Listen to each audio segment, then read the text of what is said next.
Sego is here. Sego is here. Sego is here.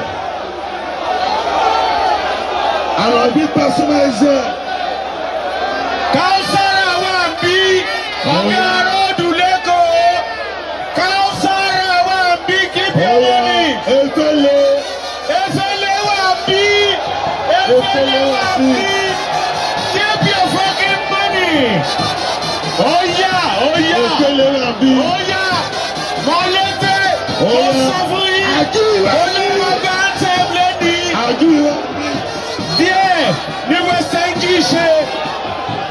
Molete, stand up. Wow.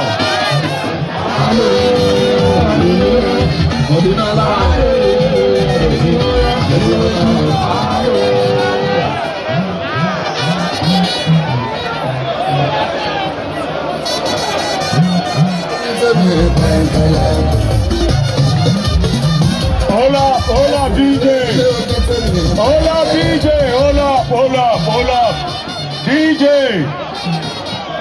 Hold up. Hey, onífèrè ẹ jẹ́ ká dúró. Efele Wambi. Calm down. Àwọn tá a fọ́ fèrè. Àwọn onífèrè àyíká fọ́ fèrè. A ti bẹ̀rẹ̀ ètò báyìí. Gbogbo Ìbàdàn tó wà mí jẹ́ rọ́wọ́ ẹ̀ lókè Ìbàdàn. Good one. I'm at 20 Bodo. Hold up. DJ, are you ready for me this time? All right. DJ, you ready for me? DJ, are you ready? Oh yeah, Jackie, we'll go to the drill. After 1, 2, 3, go. We'll do it. Are you ready, Ibadan? Oh yeah. Are you ready?